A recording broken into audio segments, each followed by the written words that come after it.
This is a story that happened in the public restroom at Shin-Koiwa station. I'm sure many people who ride trains in Japan have experienced delays caused by what's called a personal injury on the tracks. It's actually pretty common, and people here have grown used to it. But do you know where these personal injuries happen most frequently? 2 out of the top 3 stations for such incidents in Tokyo are right here. One of them is Shin-Koiwa station. For most Japanese, just hearing Shin-Koiwa station immediately conjures the image of a place where many people have taken their own lives. To us locals, though, it's just one of the everyday stations we use. Nothing more, nothing less. However, for people from other parts of Japan, Shin-Koiwa can take on a more ominous reputation, a haunted location, a dangerous station. If you search online, you'll find all sorts of stories about suicides and ghosts haunting the place. But honestly, most of those tales are exaggerations or just plain nonsense. That always rubbed me the wrong way. I know many people around here must feel the same. Still, as strange as it sounds, I actually had a frightening experience at Shin-Koiwa station once a few years ago. It went like this one day. I was headed to work as usual. My office is near Shin-Koiwa station. That night, I had been working late. After wrapping up my shift, I walked to the station. When I got there, I needed to use the restroom, so I entered the station's public toilet. It was probably just after 10 p.m., and I was the only person inside the restroom. After finishing, I moved over to wash my hands. That's when I noticed something. In the reflection of the mirror mounted at the far end, a shadow flickered just for a moment. Then, out of the corner of my eye, I thought I saw a figure standing nearby, but I was sure no one else was in the restroom except me. I wondered, am I just tired? Is this some kind of trick my eyes are playing on me? I thought maybe the late night overtime was getting to me. It felt creepy, sure, and I was a little unnerved, but I tried not to let it bother me as I finished washing my hands, ready to leave. That's when my eyes caught that one corner of the mirror again. It seemed like something was there. I felt a jolt of nervousness but tried to pretend I didn't see it. I glanced sideways at the thing, trying to get a better look. What I saw was like a shadow shaped vaguely like a human face, the eyes moving constantly, scanning around, as if searching for something. My heart began pounding. Something felt very wrong. Still, I desperately wanted to know what on earth it was. I turned my head slowly to look directly. But, nothing. No one. No shadow, just empty space. A chill ran down my spine. I didn't understand what I had seen, but I was truly scared. With my fear growing, I hurried out of the restroom as fast as I could. The moment I stepped outside, I felt it, a chilling sensation like eyes boring into my back, staring at me dead set on me from the restroom entrance behind me. Afraid, I hurried into the station and made my way to the platform, but the strange occurrences didn't end there. Out of the corner of my eye, shadows kept appearing beside me. They weren't solid figures, more like dark amorphous shapes, black as night, gliding and writhing like pieces of cloth caught in the wind. One moment, one of these shadows would be to my left, then suddenly vanish, only to reappear on my right in the next instant. I whirled my head around to get a clear look, but there was nothing there. It kept happening, flickering alternately from left to right over and over again. In my nervousness, I was turning my head back and forth so much that people waiting for the train started staring at me weirdly. I felt embarrassed, but honestly, I was too tense to care. I fixed them with a hard, sharp stare of my own. Looking back, I find it funny how those people immediately drop their eyes, clearly uncomfortable meeting mine. Before long, the train arrived. Once on board, the black shadows vanished, and I was finally able to relax and make it home safely. After that day, life went on as usual. No other strange things happened. But the very next day, A woman jumped onto the tracks from the station platform. She took her own life. I was right there at the scene. At first, I didn't connect this tragedy with my own eerie experience. But after the incident, while standing on the platform, I noticed something incredible.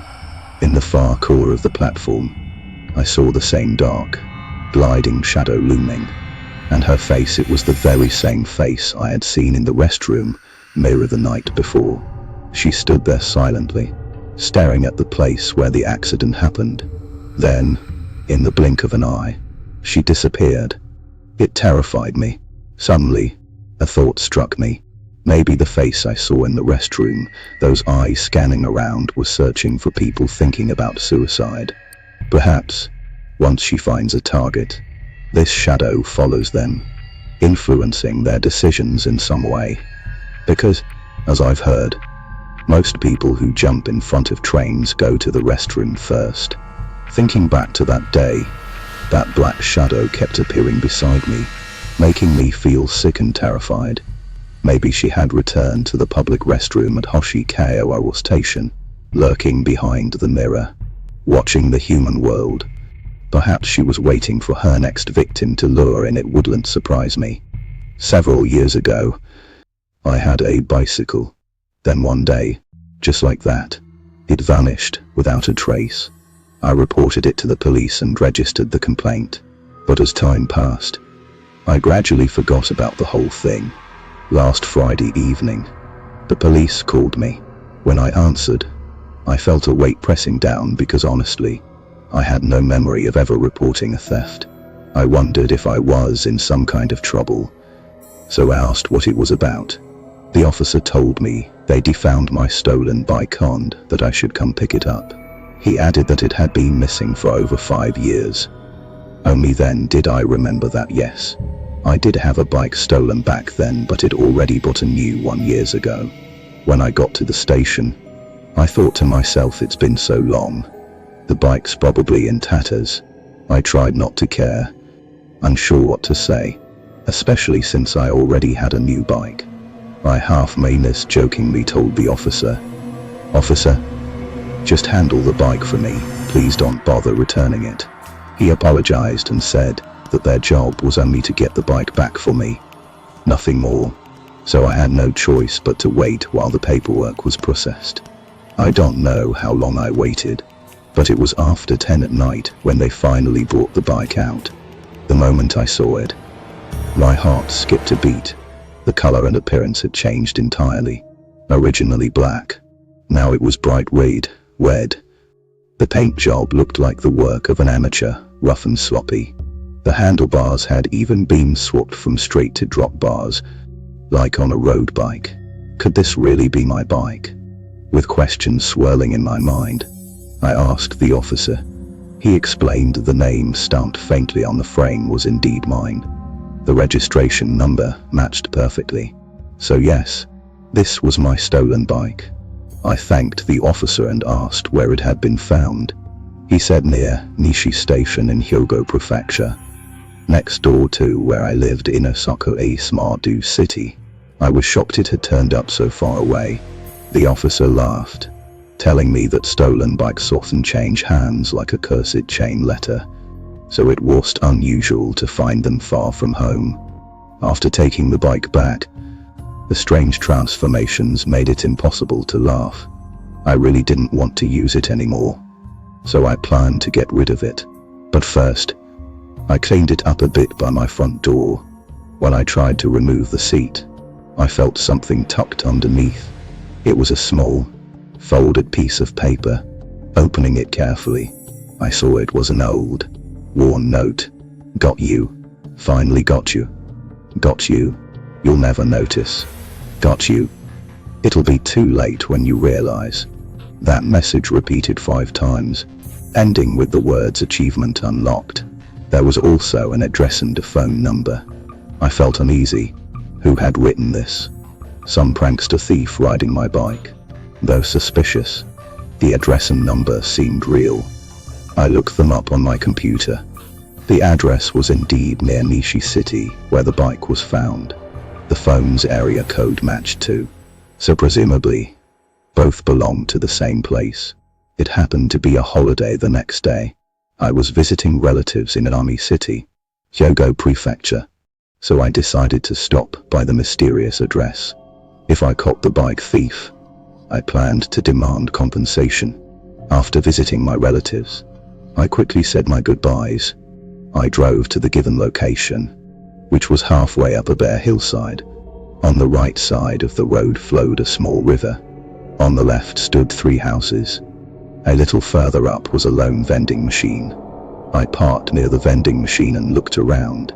The 3 houses were all old, 2-story buildings, decades old. The leftmost house had a real estate agency sign. The middle one had no nameplate and looked vacant. The rightmost had an address plate, but gave off a weird vibe like no one lived there anymore. Honestly, I felt a bit afraid, but it'd come this far, so I decided to investigate these 3 houses a little. I went through the middle house's gate and turned left, looking around inside. Then, peering over the fence, I checked out the left house's yard. Aside from weeds and mosquitoes, there was nothing in either place. Then I turned back toward the front gate and walked to the house on the right, checking out that side's situation. The far-right house had its windows closed, curtains drawn, but I could make out furniture inside. In the yard, a bicycle leaned against the wall, but it was broken down, rusted, looking scrap-worthy, basically unrideable. I had no idea if anyone actually lived in there. After wasting quite a bit of time with no results, I decided it was time to retreat. While I was thinking about my route back, my eyes unconsciously flicked to the backyard of the middle house where I was standing. My heart jumped. In one corner stood a doghouse painted bright red. Of course, there was no dog inside. Still, I walked over to take a closer look. The paint on that doghouse looked just like the same kind applied to my own bicycle. But somehow there was a subtle difference. Something was off. Shrugging it off, I thought, whatever. I don't want to waste more time. I was ready to pull back. Just as I stood up and prepared to head toward the gate, my phone suddenly rang, cutting sharply through the silence. I thought maybe the right house really was occupied after all. But listening carefully, the sound didn't seem to be coming from over there. It felt closer, much closer. I pressed my left ear flat against the outer wall of the house I was in front of. The ringing was crystal clear. Someone was inside. Was this place actually inhabited? At that moment, for reasons I can't explain, a cold chill shot up my spine from my feet all the way to my scalp. Goosebumps pricked every inch of me. The feeling was terrifyingly unnatural. I decided I had to get out of there. Fast. But then I couldn't move my face. It was like my left ear was glued to the wall. Stuck. Paralyzed. I tried to pry myself away using my arms, desperate to break free. But no matter how hard I strained, my body wouldn't budge. Panic started to well up inside me. I don't remember whether the phone kept ringing or if it fell silent. All I could focus on was a sound, something approaching. Footsteps dragging against the floor. Slow but deliberate. Creeping closer. Since I faced away from the gate, my ear pressed to the wall, I was completely immobile. All I could do was recite Buddhist sutras under my breath, praying for some sort of protection. But it didn't work at all. The sweat trickled relentlessly down my forehead and temples, mixing with the cold fear gripping my chest. The sound grew nearer. My heart pounded like a drum. When I finally sensed that presence right behind me, suddenly, my shoulder was slapped hard. My body, stiff as a board a moment ago, snapped back to life. I screamed, jumped upright, then stumbled backwards a few steps, tripping and falling flat on my face. I looked up immediately. There stood a woman in her 50s. She glared at me fiercely and ordered me to stand up and follow her, no questions asked. So I did. She led me to a vending machine nearby. I tried to explain I was a thief, but she ignored me. Instead, She sprinkled some kind of saline liquid onto my face and clothes, then told me to go home quickly. Without another word, she turned and walked away. I let out a huge sigh of relief. At the vending machine, I bought a bottle of tea and took a long sip, then lit a cigarette. I watched her silhouette as she disappeared, walking into a house a little further down the block. After finishing my smoke, I was about to leave immediately, but a nagging doubt crept in. Had I just encountered something strange? Was I somehow marked or haunted now? Was it truly safe to go? I figured that older woman probably knew more than she let on. So, gathering my courage, I approached her house and rang the doorbell. I asked her to tell me what had just happened. At first, she tried to brush me off, but eventually, she opened up. She said she had just come back from grocery shopping when she noticed a strange car parked near the vending machine. My car. At first, she assumed it belonged to a real estate agent. But when she saw me get out, not in a suit, she realized I was one. Then, she watched me enter the middle house, thinking I was probably just someone visiting again. She kept an eye on me from a distance, but after waiting a while, she noticed I didn't come out, so she decided to check what I was up to. Initially, her mindset was to stay uninvolved to avoid trouble, but when she reached the door, she saw something, not quite human, grabbing tightly onto my head and one leg, holding me frozen in place. She thought, since I've already noticed it, letting him be would be cruel, so she stepped in and saved me. Judging by her tone, it seemed I was the only person to have visited those empty houses before. Curious, I asked what exactly was going on. She explained that over the past several years, more and more people had come to visit those 3 empty houses. At first, she thought they were all connected to real estate companies, but then she noticed each visitor seemed different types of people. The one thing they had in common: none of them looked like real estate agents or familiar faces. They all appeared to be outsiders, not locals, and definitely not searching for anyone they knew. Later on, something terrible happened: a suicide. A visitor took their own life right in the courtyard of that middle house. After that, more visitors kept showing up one after another. To this day, 4 people have died there. At different times, strangers from all over would choose that same house's yard to die in. Isn't that terrifying? After she finished telling me this, I thanked her and explained why I had come here in the first place. My dad, after hearing what I said, told me that those 4 who died before me had all been holding the same kind of paper I had in my hand. He urged me to throw it away quickly, or else those things might pull me back here again. After sincerely thanking her, I left. On my way home that day, I casually dropped the paper on top of a trash bin outside a convenience store. When I got home, I immediately got rid of my bicycle too. I still wonder, did some passerby pick up that paper? If they did, would they also be drawn to that address to see what's there? This all happened when I was in high school. That bizarre, terrifying experience has stayed with me ever since. At the time, I was a second-year high school student. Because my home was a bit far from school, I rode the school bus every day. The bus was run by an outside company, just a handful of the same buses cycling through to pick us all up, mostly the same familiar faces from my school. Among my fellow students on the bus was a very close friend, Hayashi Kanai. One day, Kanai just locked herself inside her room and refused to come out. Back then, this kind of thing often happened, usually kids getting fed up with school, but Kanai wasn't someone being bullied or anything. It didn't make sense why she suddenly acted that way. 2 weeks before, her mother had helped her take an indefinite leave from school, so I started riding the bus alone. That day, after greeting a few classmates on the bus, I sat down in my usual seat. Watching the same landscape drone by outside the window made me restless. So, I started reading the childish rumors and doodles scratched on the seats and windows. Students got bored, so there were there's graffiti everywhere etched on the backrests and next to the windows. Because I was usually chatting with Kanai on the bus, I never really paid much attention to those silly scribbles. Some of the rumors were pretty old, left by seniors who degraduated more than 2 years ago. But the content all followed the same pattern.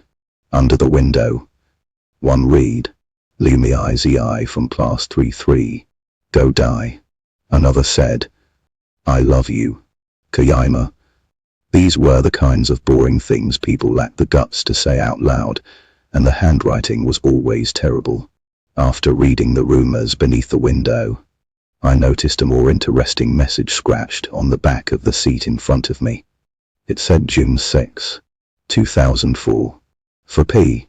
In here. You're probably a student from the same school, right? I'm a girl named Yasuko, but call me Ko-ya. I'm about to enter my 3rd year of high school. I don't know who you are, but if you're reading this, I hope we can be friends. If you want, send me a message. I don't answer unknown phone calls. Below the message was a phone number. Compared to the other ugly, childish graffiti, this was written very neatly. It looked like it had been left last year, so I figured this Yasuko senior probably still went to school. Since I found it kind of interesting, I quietly copied the number onto a scrap of paper and put it in my pocket. Then I forgot about it. At home that night, after I finished showering and was sorting out my uniform, I found the paper again and remembered the bus ride that morning. Sitting down at my desk, curious and a little nervous, I took a deep breath and sent a message. I explained how I'd come to have her number, introduced myself, and said I wanted to be friends. Not long after, she replied. That night, we exchanged messages for a long time. Yasuko seemed to really enjoy talking to me. From then on, every day after school, I kept in touch with her. Days passed, and we got to know each other better and better.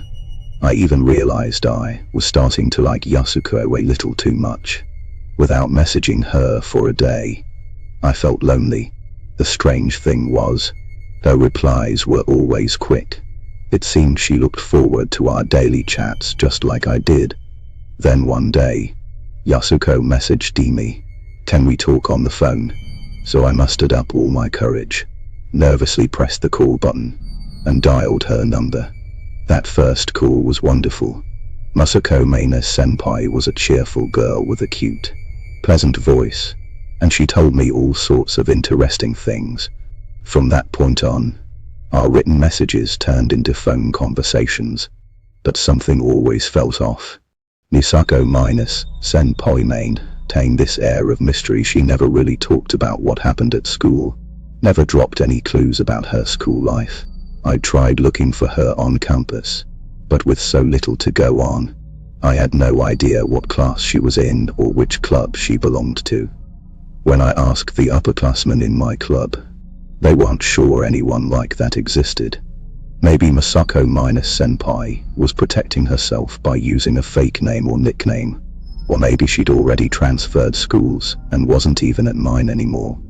It felt strange, but I still loved talking to her every day, because I think I'd fallen for her. I know how stupid that sounds. I'd only known Masako Senpai for 3 weeks, never even met her face to face, but she'd already become part of my life.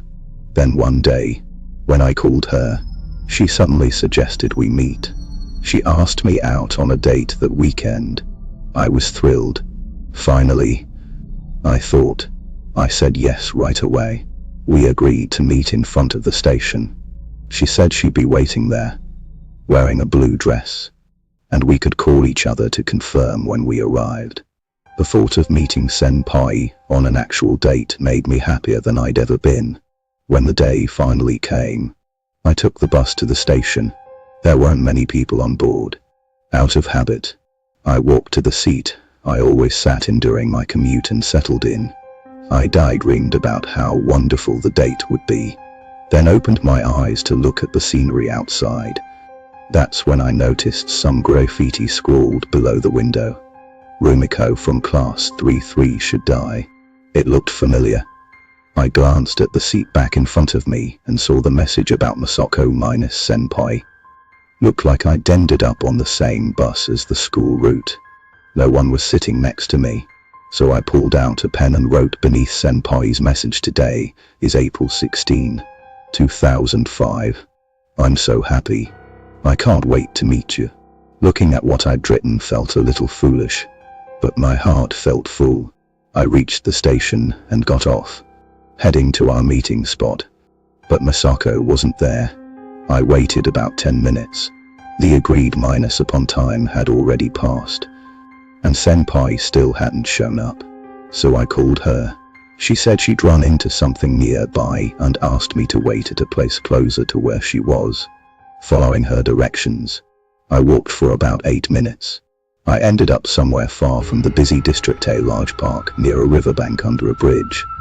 The park was empty in broad daylight, probably because it was so out of the way. I entered the park and walked deeper inside, into a dense grove of trees. There was a public restroom in the woods. This must be the place senpai meant. I sat on a bench a short distance from the restroom and waited. After 10 minutes, senpai still hadn't appeared. I was starting to get impatient, so I called her phone. At the same moment, I faintly heard a ringtone coming from inside the restroom. Was senpai in the bathroom? She picked up and said, "I'm in the restroom. I'm in trouble right now. Come help me." Then she hung up immediately, so I walked into the public restroom. Inside, it was pitch black. The light seemed to be broken, and with the trees blocking most of the sunlight, visibility was terrible. I called out for Masako minus senpai. No response. Maybe she's not in this restroom after all, I thought. I called again. The ringtone came from the second minus to minus last stall. This time, senpai didn't answer. No response at all. So I walked up to that stall door and called out softly, "Masako senpai, are you in there?" No answer from inside. I looked down at the floor. There were strange dried stains on it, as if something had seeped out from under the door. The ringtone kept coming from inside. I knocked on the door. Still no response. I pushed the door lightly. It swung open. As the door slowly opened, I saw what was inside the stall. I was terrified. I saw a rotting corpse in a blue dress sitting on the toilet. In its hand was a phone, ringing endlessly. On the floor lay a box cutter.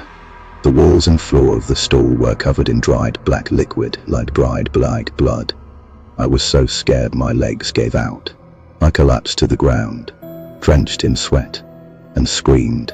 I tried to scramble up quickly, desperate to run away, but the moment my feet touched that slick liquid, I slipped and my whole body fell forward, crashing onto the corpse in the restroom. I was so close to losing my mind. Just as my face was about to slam into that dead face, I heard the corpse speak in the voice of Senior Yasuko. "Finally, I found you. Are you ready to go to hell?" At that instant, right when I hit the body, I suddenly jolted awake. I was sitting on the bus seat, drenched in sweat, tears streaming from the corners of my eyes. My heart was pounding, and I was still shaken. Looking around, I was definitely on the bus. Outside the window, the scenery hadn't changed much. I had only passed a stop since I boarded. It was just a dream. I let out a long, shaky breath. That nightmare felt so real I could have sworn it actually happened. Thank heavens it was just a dream. Trying to calm myself, my gaze drifted down toward the window's lower edge. The childish, stupid rumors I'd seen before were still there, etched faintly like scars. Then I looked up to the back of the seat in front of me. Sure enough, there was the rumor about Senior Yasuko, but no mention of me this time. Curious, I let my eyes drift back down toward the corner of the seat back again and froze. There was another rumor. written with the exact same handwriting as Yasuko's. It was something I hadn't seen before. The note was dated February 15, 2005, the day before yesterday. It spoke about a meeting I had with a boy on the bus who had looked at my rumors, but he turned out not to be a good person. That day, he played with me. He even brought his friends to humiliate me. I hated them all. So today, I'm going to die.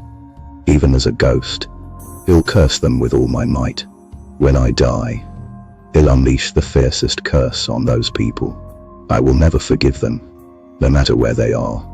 I will watch over them forever. Don't think I'll let them go easily. Anyone touched by this curse will suffer more than death itself. I will drag them down to hell with me. You'll find other ways to remain in this world until I'm satisfied.